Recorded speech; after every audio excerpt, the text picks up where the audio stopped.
Group 1 aspirants కోసం టీసాట్ నిర్వహిస్తున్నటువంటి కార్యక్రమానికి స్వాగతం. ఈ వీడియోలో మనము ఇండస్ట్రియల్ డెవలప్మెంట్లో సైన్స్ అండ్ టెక్నాలజీ యొక్క పాత్ర ఏంటి అనే ఓరియంటేషన్లో తెలుసుకునే ప్రయత్నం చేద్దాం. ముఖ్యంగా చూస్తే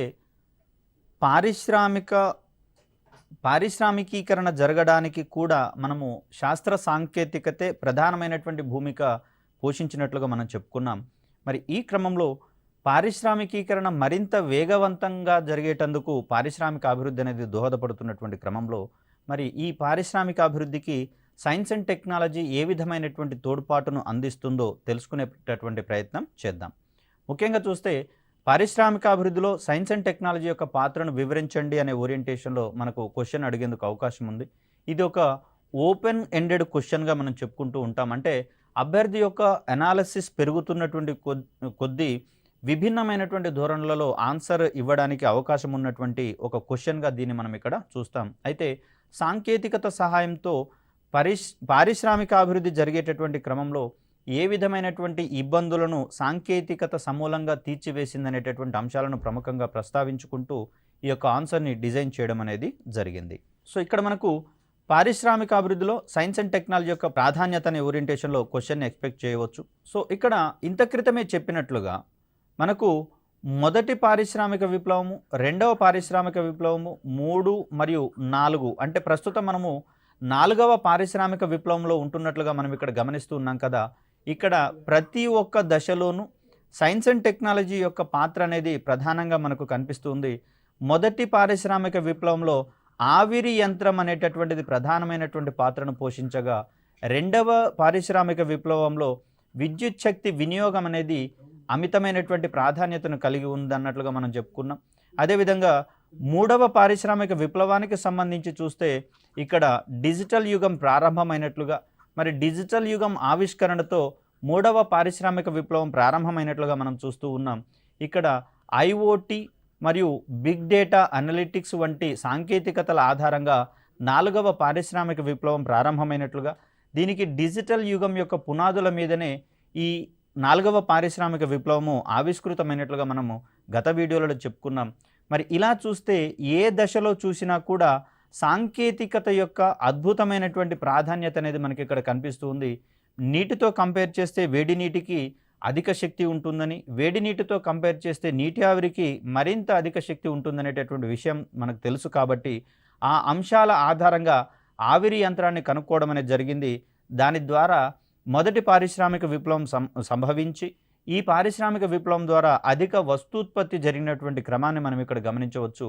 అంటే ఇక్కడ ప్రధానంగా చూస్తే వస్తూత్పత్తి పెరగడము, లాభదాయకత పెరగడం అనేటటువంటి అంశాల ఆధారంగా పారిశ్రామిక విప్లవాలు సంభవించినట్లుగా మనం గమనించవచ్చు. ఇక్కడ ఏ విధమైనటువంటి అంశాలు ఇబ్బందులకు గురైనా కూడా ఆ ఇబ్బందులను శాస్త్ర సాంకేతికత ఆధారంగా తీర్చుకునేటటువంటి క్రమాన్ని మనం ఇక్కడ గమనించవచ్చు. ఇలా చూస్తే ఉత్పాదకతను పెంచడానికి ఆర్థిక వ్యవస్థలోని అన్ని రంగాలు సైతం అందుబాటులో ఉన్నటువంటి సాంకేతికతను ఉపయోగించుకుంటున్నట్లుగా మనం ఇక్కడ గమనించవచ్చు. ముఖ్యంగా వ్యవసాయ రంగాన్ని గనక మనం గమనిస్తే సాంప్రదాయంగా ఉన్నటువంటి వ్యవసాయ సాగు విధానాలన్నీ కూడా సాంకేతికత సహాయంతో సమూలంగా మార్చివేయడం అనేది జరిగింది. ముఖ్యంగా చూస్తే గతంలో ఎద్దుల సహాయంతో దున్నడం అనేది సంభవించేది. ప్రస్తుతం ట్రాక్టర్ల వంటి వాటి సహాయంతో తక్కువ సమయంలోనే అధిక పరిమాణంలో భూమిని దున్నడానికి అవకాశాలు అనేవి ఏర్పడ్డాయి. అదేవిధంగా చూస్తే నాట్లు వేసేటందుకు సైతం మానవ శ్రమను వినియోగించడం ద్వారా ఎక్కువ సమయాన్ని కేటాయించి తక్కువ పరిమాణంలో నాటు అనేది వేయడం జరిగేది. మరి ఇప్పుడు నాటు వేసేటటువంటి యంత్రాల ద్వారా తక్కువ సమయంలో అధిక భూ విస్తీర్ణంలో నాటు ప్రక్రియలను, నాటు పద్ధతులను చేపట్టేటందుకు ఉపయోగపడడం అనేది జరిగింది. అదేవిధంగా చూస్తే పంట నూర్పిడికి సంబంధించి సైతము తక్కువ కాలంలో అధిక పరిమాణంలో ఉన్నటువంటి, అధిక విస్తీర్ణంలో ఉన్నటువంటి పంటను కోయగలిగేటటువంటి కోత యంత్రాలు అందుబాటులోకి రావడం అనేది జరిగింది. ఇలా చూస్తే సాంప్రదాయకమైనటువంటి విధానాలన్నింటినీ సమూలంగా మార్చివేయడంలో మనకి ఇక్కడ శాస్త్ర సాంకేతికత అనేది ఒక అద్భుతమైనటువంటి ఆవిష్కరణగా మనం ఇక్కడ గమనించవచ్చు. ఈ క్రమంలో పరిశ్రమల అభివృద్ధిలో సాంకేతికత చాలా కీలక పాత్ర పోషిస్తున్నందున పారిశ్రామిక అభివృద్ధిలో సాంకేతికత యొక్క ప్రాముఖ్యతను ఏ విధంగానూ మనము తగ్గించలేము. ముఖ్యంగా చూడాలంటే ఇండస్ట్రీ కావచ్చు,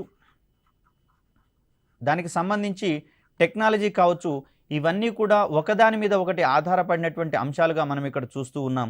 ముఖ్యంగా చూస్తే యాజమాన్యాల యొక్క లాభదాయకతను కావచ్చు, వారి యొక్క పెట్టుబడులను కావచ్చు, వారికి సక్రమంగా తిరిగి అందించడంలో టెక్నాలజీ అనేది ప్రధాన పాత్ర పోషిస్తూ ఉంది. తద్వారా ఒక ఇండస్ట్రీ మరింత ఎక్స్పాండ్ కావడానికి అవసరమయ్యేటటువంటి అవకాశాలను ఈ టెక్నాలజీ యొక్క ఆవిష్కరణలు పెంపొందించినట్లుగా మనం ఇక్కడ గమనించవచ్చు. సో టెక్నాలజీ యొక్క ఔచిత్యాన్ని చూడడానికి పారిశ్రామిక అభివృద్ధికి దోహదపడేటటువంటి కొన్ని సాంకేతికతలను పరిశీలించేటటువంటి ప్రయత్నం చేద్దాం. సో ఇక్కడ గొప్ప ఆవిష్కరణలు అంటే గ్రేటర్ ఇన్నోవేషన్స్ వంటివి మనకు పారిశ్రామిక అభివృద్ధికి దోహదపడినట్లుగా మనం ఇక్కడ గమనించవచ్చు. ఇంత క్రితమైతే సాంప్రదాయమైనటువంటి ఫోటోగ్రఫీ విధానాలు మనకు అందుబాటులో ఉండేవి. సో వీటిలలో ఫోటోగ్రాఫిక్ ఫిల్మ్లను కాంతికి ఎక్స్పోజ్ చేయడం ద్వారా సంబంధిత దృశ్యాలను ఫిల్మ్లలో భద్రపరచడం అనేది జరిగేది. వీటిని డెవలప్ చేయడం ద్వారా సంబంధిత స్నాప్స్ని ఫొటోస్ రూపంలో మనము పొందడానికి అవకాశం అనేది ఉండేది. మరి ఇక్కడ ఫోటోగ్రఫీ రంగాన్ని సమూలంగా మార్చివేసినటువంటి సాంకేతికతగా మనకి ఇక్కడ డిజిటల్ కెమెరాలు రావడం అనేది జరిగింది. వీటి ద్వారా మనము ఫిజికల్గా తీసుకోవాల్సినటువంటి అవసరం లేకుండానే వాటిని విభిన్నమైనటువంటి మాధ్యమాలలో ప్రదర్శింపచేసేటందుకు వీలు అనేది కలిగింది. తద్వారా సాంప్రదాయమైనటువంటి ఫోటోగ్రఫీ రూపంలో ఆధునికమైనటువంటి డిజిటల్ ఫోటోగ్రఫీ మనకు అందుబాటులోకి వచ్చినటువంటి క్రమాన్ని చూడవచ్చు.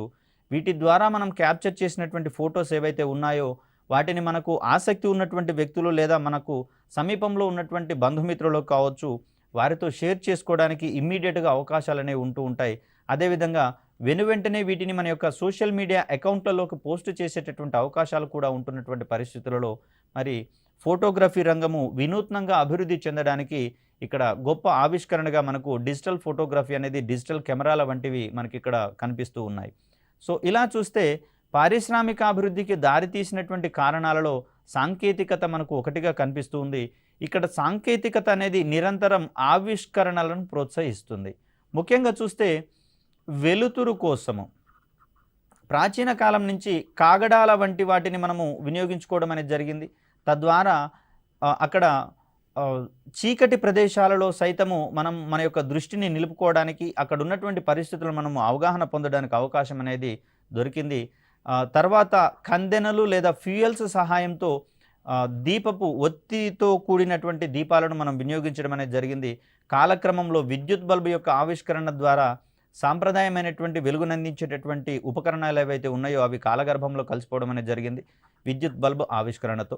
మరి విద్యుత్ బల్బు ఆవిష్కరణ తర్వాత ఫ్లోరసెంట్ బల్బ్స్ మనకు రావడం అనేది జరిగింది. వీటిని మనం ట్యూబ్లైట్స్ వంటి అంశాలుగా చూస్తూ ఉన్నాం. ఈ క్రమంలోనే ఎల్ఈడి వంటి బల్బులు అదేవిధంగా ఇవి ఆవిష్కరణ చేసిన తర్వాత శక్తిని తక్కువగా వినియోగించుకుని అధిక వెలుతురును అందించేటటువంటి ఉత్పత్తులను ఆవిష్కరించడం అనేది సాధ్యం కావడం అనేది జరిగింది. మరి ఇవన్నీ సాంకేతికత యొక్క ఆవిష్కరణల ద్వారానే ఏర్పడినటువంటి అద్భుతమైనటువంటి ప్రగతిగా మనం ఇక్కడ చూడవచ్చు. కాలక్రమంలో ఇక్కడ కందెనలకు సంబంధించినటువంటి దీపాలను తయారు చేయడం అనేది పారిశ్రామికంగా చేపట్టడం జరిగింది. తర్వాత విద్యుత్ బల్బులను అధిక మొత్తంలో తయారు చేయడానికి పరిశ్రమలను రూపొందించడం అనేది జరిగింది. తర్వాత ఫ్లోరసెంట్ బల్బులను ఇలా వినూత్నమైనటువంటి ఆవిష్కరణలు వస్తున్నటువంటి ధర్మిల సంబంధిత పరిశ్రమలు అభివృద్ధి చెందుతున్నట్లుగా మనం ఇక్కడ గమనించవచ్చు. ఇక్కడ ప్రస్తుత ప్రపంచంలో కనుగొన్నటువంటి అన్ని ఆవిష్కరణలకు సాంకేతికత మాత్రమే బాధ్యత వహిస్తుంది. ఇది పారిశ్రామికంగా అధిక ఉత్పత్తి సాధించాలన్నా కూడా అంటే అధిక వినియోగదారులకు చేరువ కావాలన్నా కూడా అవి పెద్ద మొత్తంలో ఉత్పత్తి కావాల్సి ఉంటుంది. మరి అటువంటి ఉత్పాదకతకు బాధ్యత వహించేటటువంటి అంశంగా మనకి ఇక్కడ పారిశ్రామికీకరణ పారిశ్రామిక అభివృద్ధి కనిపిస్తుంది. మరి అలాంటి అన్ని అంశాల వెనుక మనకు సాంకేతికత ప్రత్యక్షంగాను పరోక్షంగాను దోహదపడుతున్నటువంటి అంశాన్ని ఇక్కడ మనం గమనించాలి. అదేవిధంగా చూస్తే ఏదైనా వ్యక్తి ఏదైనా ఒక రంగంలో ఒక అంశాన్ని కనిపెట్టినప్పుడు ఆ ఆవిష్కరణను ఆచరణీయంగా చేయడానికి సాంకేతికతను ఉపయోగించాల్సి ఉంటుంది.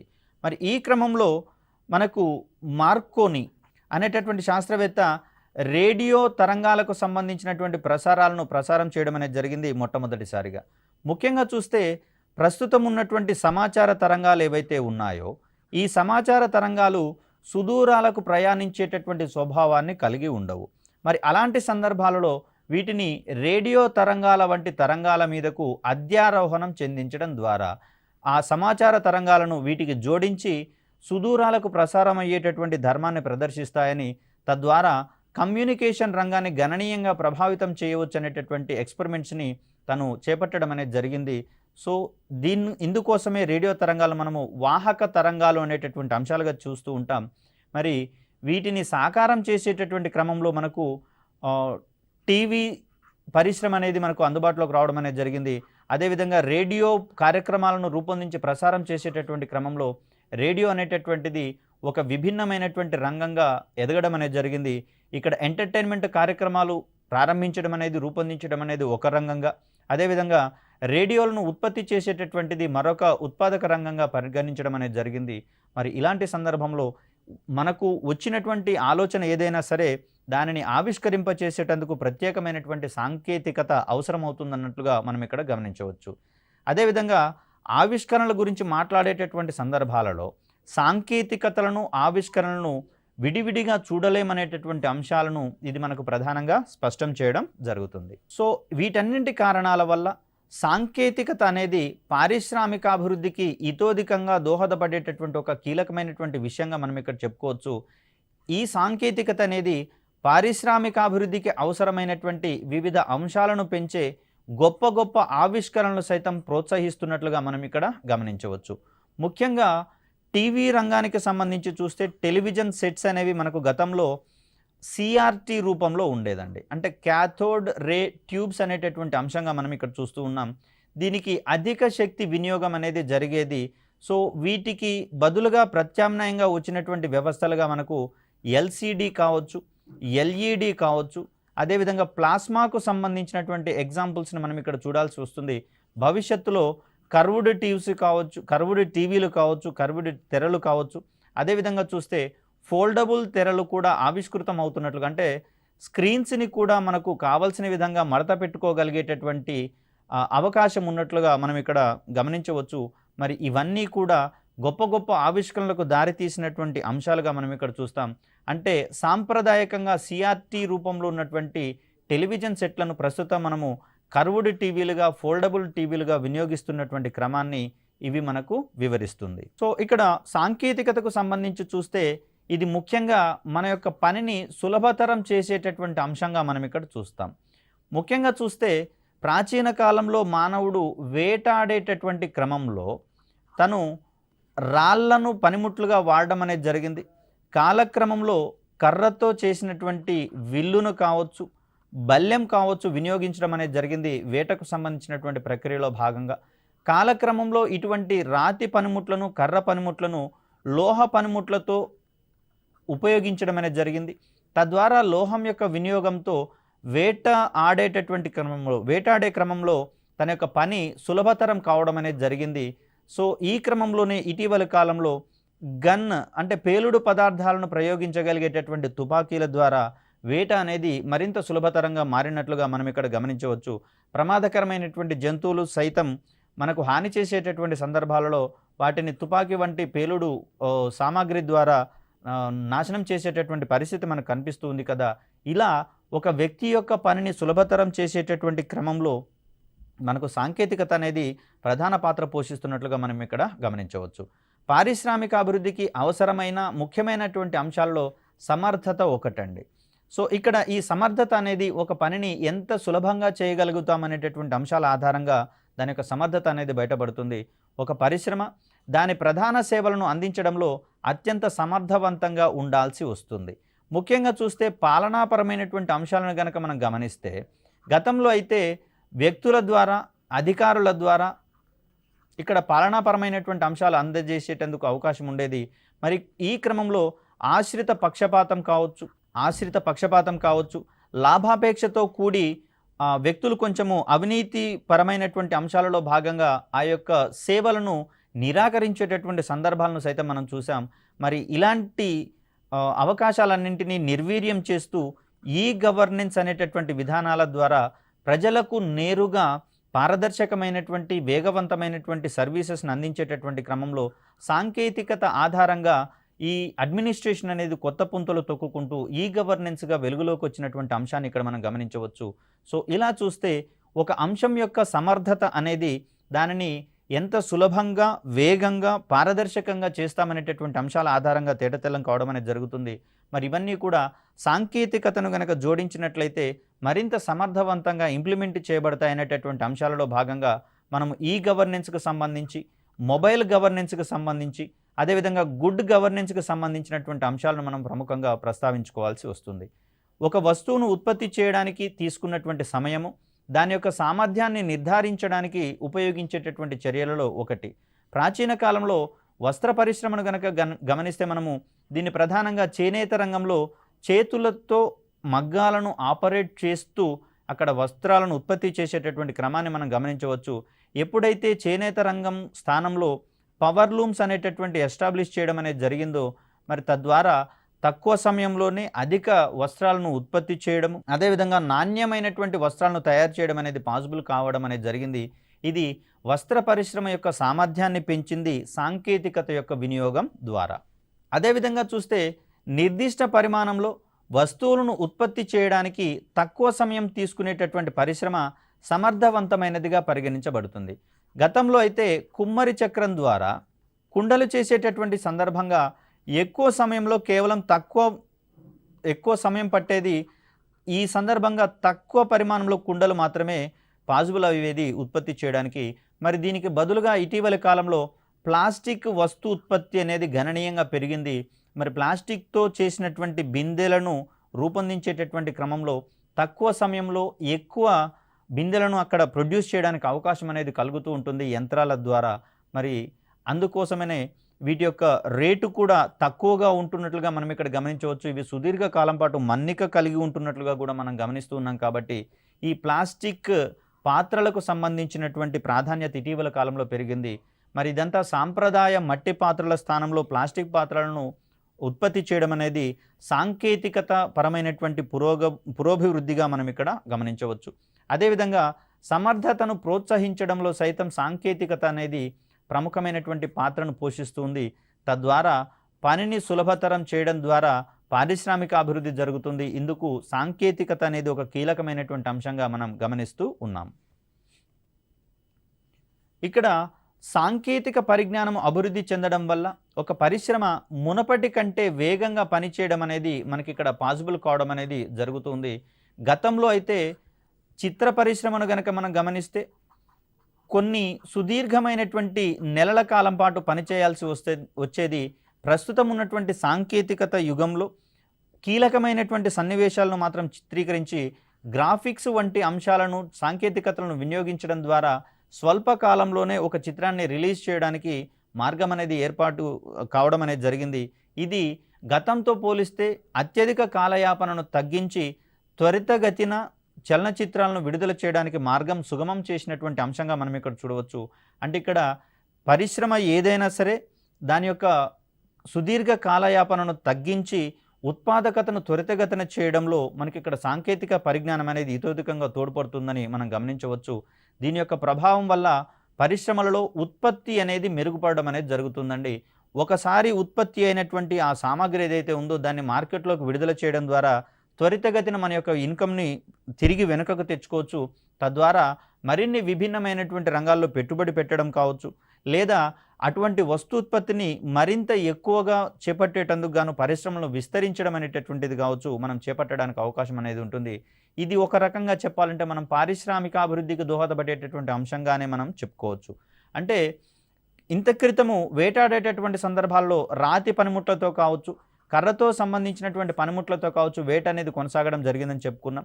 తర్వాత కాలక్రమంలో వ్యవసాయానికి సంబంధించినటువంటి అంశాలలో మానవుడు ప్రగతిని సాధించినట్లుగా మనం చెప్పుకున్నాం. ఇక్కడ వ్యవసాయానికి సంబంధించినటువంటి కార్యక్రమాలలో ఇనుము వినియోగించడం ద్వారా పని త్వరితగతిన పూర్తి కావడం అనేది జరిగింది. తద్వారా మిగిలినటువంటి సమయాన్ని తను ఇతరత్ర అనుభవాలను గ్రంథస్థం చేసేటటువంటి క్రమంలో వినియోగించుకున్నట్లుగా మనం గమనించాము. మరి ఇలా చూస్తే మిగిలినటువంటి సమయాన్ని ఇతర కార్యకలాపాలకు విస్తరించడం అనేది ప్రధానంగా ఇక్కడ ఏర్పాటు చేయడం అనేది జరుగుతుంది. వీటన్నిటికీ సంబంధించి చూస్తే మనము టెక్నాలజీ అనేది ఒక కీలకమైనటువంటి పాత్ర పోషిస్తున్నట్లుగా గమనించవచ్చు. సో ఇక్కడ చూస్తే ఇది మనకు ఖర్చుతో కూడుకున్నటువంటి వ్యవహారంగా కనిపిస్తుంది. కానీ ఎంతైతే ఖర్చు పెడతామో అంతకు మించినటువంటి ప్రాఫిట్స్‌ని అందించేటటువంటి క్రమంలో సాంకేతికత అనేది కీలకమైనటువంటి పాత్రను పోషిస్తున్నట్లుగా మనం చూడవచ్చు. ముఖ్యంగా గమనిస్తే బంగారం యొక్క విలువ అంత క్రితము తక్కువగా ఉన్నటువంటి సందర్భాలలో కోలార్ వంటి మైన్స్ నుంచి ఈ బంగారాన్ని ఉత్పత్తి చేసేటటువంటి క్రమంలో ఉత్పాదక వ్యయం పెరిగిపోతూ ఉండడం వల్ల దాన్ని మూసివేయడం అనేది జరిగింది. కానీ కాలక్రమంలో బంగారం యొక్క రేటు పెరుగుతున్నటువంటి క్రమంలో తిరిగి దీనిని ఓపెన్ చేసి అక్కడి నుంచి బంగారాన్ని ఉత్పత్తి చేసినటువంటి క్రమాన్ని మనం ఇక్కడ గమనించవచ్చు. ఇలా కాస్ట్ ఎఫెక్టివ్ మేనరిజంను కూడా ప్రభావితం చేయడంలో సాంకేతికత అనేది కీలక పాత్ర పోషిస్తున్నట్లుగా మనం ఇక్కడ గమనించవచ్చు. ముఖ్యంగా చూస్తే ఏ పారిశ్రామికాభివృద్ధి అయినా లాభదాయకత ప్రామాణికంగానే జరుగుతూ ఉంటుంది. ముఖ్యంగా వ్యవసాయ రంగంలో యాంత్రీకరణ అనేది కేవలం పెట్టుబడి వ్యయాలను తగ్గించేటటువంటి క్రమంలో మనం ఇక్కడ గమనిస్తూ ఉన్నాం. అంటే మానవ శ్రమతో కంపేర్ చేస్తే యంత్రాలను వినియోగించడం ద్వారా తక్కువ పెట్టుబడితో ఇమ్మీడియట్‌గా వెనువెంటనే మనకు ఆ పంట దిగుబడులు అందాల్సి వస్తుంది. అలా కాకుండా యంత్రాలను వినియోగించడం ద్వారా మరింత వ్యయం చేపట్టేటటువంటి క్రమంలో యంత్రాల యొక్క వినియోగం అనేది గణనీయంగా తగ్గిపోయేందుకు అవకాశం ఉంటుంది. కాబట్టి ఇలా చూస్తే పారిశ్రామికాభివృద్ధి అనేది నిరంతరము లాభదాయకత చుట్టూతో తిరుగుతున్నటువంటి పరిస్థితిగా మనం గమనించవచ్చు. అందువల్ల ఒక పరిశ్రమ తన యొక్క ఉత్పత్తి ఖర్చులను తగ్గించేటటువంటి క్రమంలో ఏ విధమైనటువంటి కార్యక్రమాలైనా చేపట్టేందుకు అవకాశం ఉంది. అందుకోసమే సాంప్రదాయ చేనేత రంగంలో పవర్లూమ్స్ యొక్క ప్రాధాన్యత పెరిగినట్లు మనం ఇక్కడ గమనించవచ్చు. తద్వారా భారతదేశంలో చిరపరిచితమైనటువంటి ఒక కుటీర పరిశ్రమ, చేనేత రంగానికి సంబంధించినటువంటి కుటీర పరిశ్రమ కుంటుబడినట్లుగా మనం ఇక్కడ గమనించవచ్చు. మరి ఇటువంటి చేనేత వృత్తి కార్మికులంతా కూడా పవర్లూమ్స్ ద్వారా వస్త్రాలను ఉత్పత్తి చేసినట్లయితే వారు తక్కువ సమయంలోనే ఎక్కువ పరిమాణంలో వస్త్రాలను ఉత్పత్తి చేసి లాభాలను ఆర్జించేందుకు అవకాశం ఉంది. అయితే ఇది అధిక పెట్టుబడితో కూడినటువంటి వ్యవహారం కాబట్టి అందరూ పవర్లూమ్లను ఎస్టాబ్లిష్ చేసుకోవడానికి అవకాశం ఉండే ఛాన్సెస్ లేవు. సో ఈ క్రమంలో చూస్తే సాంకేతికతలో అభివృద్ధి అనేది పరిశ్రమలు చాలా వరకు ఖర్చులను నియంత్రించి డబ్బును ఆదా చేయడానికి అనుమతించేటటువంటి ఒక అంశంగా మనం ఇక్కడ చూస్తూ ఉన్నాం. అంటే ఇటీవల కాలంలో ఆటోమేటెడ్ ఫ్యాక్టరీస్ పెరుగుతున్నట్లుగా మనం గమనించాం. మరి ఏ కంపెనీ యొక్క ప్రధాన ఉద్దేశమైనా సరే వస్తూత్పత్తికి సంబంధించినటువంటి అంశాలుగా మనం చూస్తూ ఉన్నాం. మరి ఇక్కడ ఆటోమేటెడ్ ఫ్యాక్టరీస్ ఎందుకు రూపొందించబడ్డాయి అంటే ఇక్కడ మానవుల యొక్క ప్రమేయం లేకుండానే వస్తూత్పత్తికి అవకాశం ఉన్నటువంటి కొన్ని రంగాలను గుర్తించి అక్కడ ఆటోమేటెడ్ ఫ్యాక్టరీస్ ఎస్టాబ్లిష్ చేసుకోవడం ద్వారా పెట్టుబడి వ్యయాలను గణనీయంగా తగ్గించేటందుకు అవకాశం అనేది ఉంది. అదేవిధంగా లాభాల యొక్క పరిమాణాన్ని పెంచుకునేటందుకు అవకాశం దొరుకుతుంది. ఇక్కడ పవర్లూమ్స్ సహాయంతో వస్త్ర పరిశ్రమ అధికంగా అభివృద్ధి చెందినటువంటి అంశాన్ని మనం ఇక్కడ గమనించవచ్చు. అదేవిధంగా సాంకేతికత సహాయం లేకుండా వస్త్రాలను అధిక పరిమాణంలో తయారు చేయడం అనేది చాలా కష్టసాధ్యమైనటువంటి అంశము. అదేవిధంగా వస్త్రాలను తయారు చేయడం అనేది సుదీర్ఘ కాలయాపనకు మరింత ఖర్చుతో కూడుకున్నటువంటి వ్యవహారంగా మనం ఇక్కడ గమనించవచ్చు. మరి వీటన్నింటినీ తగ్గించేటటువంటి క్రమంలో అద్భుతమైనటువంటి సాంకేతిక ప్రయోగాలు మనకు అందుబాటులోకి రావడం అనేది జరిగింది. తద్వారా అక్కడ చేనేత రంగం స్థానంలో సాంప్రదాయమైనటువంటి వస్త్రాల ఉత్పత్తి ప్రక్రియకు బదులుగా యాంత్రీకరణ వల్ల వస్త్ర పరిశ్రమ అనేది మరింత వేగంగా అభివృద్ధి చెందినటువంటి క్రమాన్ని మనం ఇక్కడ గమనించవచ్చు. వీటన్నింటితో పాటుగా ఈ సాంకేతికత అనేది తయారీదారులకు, మ్యానుఫ్యాక్చరర్స్ ఎవరైతే ఉన్నారో వారి యొక్క ప్రస్తుత సవాళ్లను మరింత సులభతరం చేసి ఆ సవాళ్లను అధిగమించే అవకాశాలను కల్పించడం అనేది మనం గమనించాల్సినటువంటి అంశము. తద్వారా తయారీదారులు తాము వస్తువులను ఉత్పత్తి చేసేటటువంటి ప్రక్రియలో రోజువారీగా ఎన్నో సవాళ్లను ఎదుర్కోవాల్సి వస్తుంది. మరి ఈ రకమైనటువంటి సవాళ్లను సైతము సాంకేతికత ఆధారంగా మనము సమర్థవంతంగా ఎదుర్కొనేటందుకు అవకాశం అనేది చిక్కుతుంది. ఫలితంగా కొన్ని సందర్భాలలో ఉత్పాదక ప్రక్రియను సైతం నిలిపివేసి అధిక నష్టాలను చవిచూడాల్సి వస్తుంది. మరి దీనికి సంబంధించినటువంటి పరిష్కారాన్ని కనుగొనని సందర్భాలలో మరి ఈ సమస్యలకు సంబంధించినటువంటి పరిష్కార మార్గాలు సైతం సాంకేతికతతో ముడిపడి ఉన్నట్లుగా మనం ఇక్కడ గమనించవచ్చు. ముఖ్యంగా ఒకటి ఉపగ్రహాలకు సంబంధించి చూద్దాం. సో ఇక్కడ ఉపగ్రహాలను ప్రయోగించేటటువంటి సందర్భంగా భూమి యొక్క దిగువ పొరల నుంచి మొదలుకొని ఎగువ పొరలకు మనము ఉపగ్రహాలను ప్రయోగించాల్సి వస్తుంది. మరి ఇలాంటి సందర్భంలో వాతావరణ కణాలతోటి ఏర్పడేటటువంటి ఘర్షణ సందర్భంగా వేడి వెలువడుతుంది అనేది మనకందరికీ తెలిసిందే. అంటే ఘర్షణ వల్ల వేడి పుడుతుంది అనేది మనందరికీ తెలిసిందే కదా. మరి ఈ వేడి ద్వారా ఈ సంబంధిత ఉపగ్రహాలలోని పేలోడ్స్ ఏవైతే ఉన్నాయో అవన్నీ కాలిపోయేటందుకు అవకాశం అనేది ఉంటుంది. మొత్తంగా చూస్తే ఉపగ్రహం అనేది పనికి రాకుండా పోయేటటువంటి ప్రమాదం ఉంటుంది. మరి ఇలాంటి సందర్భాన్ని నివారించుకునేటందుకు కాను అక్కడ ఏర్పడేటటువంటి అధిక ఉష్ణాన్ని తట్టుకునేటటువంటి ఫెయిరింగ్ ఉపకరణాలను తయారు చేసుకోవాల్సి వస్తుంది. మరి ఇది కూడా ఒక రకమైనటువంటి పారిశ్రామిక ఉత్పత్తిగా వస్తున్నటువంటి క్రమాన్ని మనం ఇక్కడ చూడవచ్చు. అదేవిధంగా చూస్తే ఇక్కడ అధిక వేడిని తట్టుకునేటటువంటి లోహాలను సైతం మనం రూపొందించాల్సి వస్తుంది. మరి ఇవన్నీ కూడా సాంకేతికతతో ముడిపడి ఉన్నటువంటి అంశాలుగా మనం ఇక్కడ చూస్తూ ఉన్నాం. మరి ఇక్కడ ఉష్ణం ద్వారా ఈ ఉపగ్రహాలను గనక మనం కాపాడుకోలేని పరిస్థితులలో అసలు ఉపగ్రహ వ్యవస్థలని మనం ఎస్టాబ్లిష్ చేసుకోలేనటువంటి పరిస్థితి ఉంది. తద్వారా వాతావరణ పరిశోధనకు కావచ్చు, భూమిలో ఉండేటటువంటి ఖనిజ వనరులను కనుగొనేటటువంటి క్రమంలో కావచ్చు, కమ్యూనికేషన్ రంగంలో కావచ్చు, కీలకమైనటువంటి ఉపగ్రహ సాంకేతికత మనకు పనికి రాకుండా పోయేటటువంటి ప్రమాదం ఉంది. ఆ విధంగా చూస్తే ఎదురయ్యేటటువంటి ఏ ఇబ్బందినైనా సరే సాంకేతికత సహాయంతో మనము సక్రమంగా విజయవంతంగా తీర్చిదిద్దుకునేటటువంటి క్రమాన్ని మనం ఇక్కడ గమనించవచ్చు. సాంకేతికత వల్ల వచ్చేటటువంటి ఒక అడ్వాంటేజ్గా మనం ఇక్కడ చూస్తూ ఉన్నాం. ఇక్కడ తయారీదారులు ఎదుర్కొంటున్నటువంటి సవాళ్లను పరిష్కరించడానికి అవసరమైనటువంటి సందర్భాలలో నూతన సాంకేతికతలను సైతం మనం ప్రయోగించుకోవడానికి అవకాశం ఉంది. ముఖ్యంగా చూస్తే మనము ఎస్ఎల్వి రాకెట్ని తయారు చేసుకున్నాం. ఇది భూ నిమ్న కక్షలలోకి మాత్రమే వీటిని ఉపగ్రహాలను ప్రయోగించేటటువంటి క్రమంలో దీని తర్వాత మరింత బరువు కలిగినటువంటి ఉపగ్రహాలను ప్రయోగించుకోవడానికి ఏఎస్ఎల్వి వంటి సాంకేతికతలను ఉపయోగించుకున్నాం. ఈ రెండింటి యొక్క ఆవిష్కరణతో మనకు పిఎస్ఎల్వి మరియు జిఎస్ఎల్వి వంటి వాహక నౌకలు కూడా అభివృద్ధి పరచబడ్డాయి. మరి ఇవన్నీ కూడా మన దగ్గర ఉన్నటువంటి ఎదురవుతున్న ఇబ్బందులను సమూలంగా మార్చివేసుకునేటటువంటి క్రమంలో ఆవిష్కృతమైనటువంటి అద్భుత సాంకేతికతలుగా మనం ఇక్కడ చూస్తూ ఉన్నాం. అదేవిధంగా చూస్తే తయారీదారులకు ప్రస్తుత సవాళ్లను తగ్గించడానికి సైతం సాంకేతికత యొక్క పురోగతి అనేది బాధ్యత వహిస్తున్నట్లుగా మనం ఇక్కడ గమనించవచ్చు. ఇదే క్రమంలో చూస్తే మనకు జిఎస్ఎల్వి మార్క్ 1, మార్క్ 2 మరియు మార్క్ 3 వాహక నౌకలు మనకు అభివృద్ధిలోకి రావడం అనేది జరిగింది. ముఖ్యంగా చూస్తే వీటిలలో ఇమిడి ఉన్నటువంటి సాంకేతికత ఒకటే, కానీ ఇక్కడ శక్తి పరంగా 1, 2, 3 తరం నౌకలలో అంటే ఈ రూపంలో ఉన్నటువంటి వాహక నౌకలలో అక్కడ అవి శక్తి ఆధారంగా చూస్తే స్పష్టమైనటువంటి వైవిధ్యం మనకు కనిపిస్తూ ఉంది. మరి ఇవన్నీ కూడా టెక్నాలజీ యొక్క అడ్వాన్స్మెంట్గా మనం చెప్పుకుంటూ ఉన్నాం. ఫలితంగా తయారీదారులు నిరంతరంగా తయారీ ప్రక్రియలను కొనసాగించుకునేటటువంటి క్రమాన్ని సాంకేతికత యొక్క అద్భుతమైనటువంటి తోడ్పాటుగా మనం ఇక్కడ చూడవచ్చు. సో ఇలా పారిశ్రామికంగా అభివృద్ధి చెందడంలోని ప్రతి ఒక్క దశను సాంకేతికత యొక్క తోడ్పాటు అనేది ఆమూలాగ్రం మార్చివేసి అక్కడ ఉత్పత్తిని గణనీయంగా పెంచడంతో పాటుగా సుదీర్ఘ కాలయాపనను తగ్గించడము, అదేవిధంగా లాభదాయకతను పెంచడము, సమర్థతను పెంచడం వంటి అంశాలలో సాంకేతికత యొక్క తోడ్పాటు గణనీయంగా ఉంటున్నట్లుగా మనం ఇక్కడ గమనించవచ్చు. అంటే పారిశ్రామికీకరణ జరగడానికి సాంకేతికత దోహదపడుతుంది. అదేవిధంగా పారిశ్రామిక అభివృద్ధి జరగడానికి సైతము సాంకేతికత అనేది ప్రముఖంగా తోడ్పడుతున్నట్లుగా మనం ఇక్కడ గమనించాల్సినటువంటి అంశము.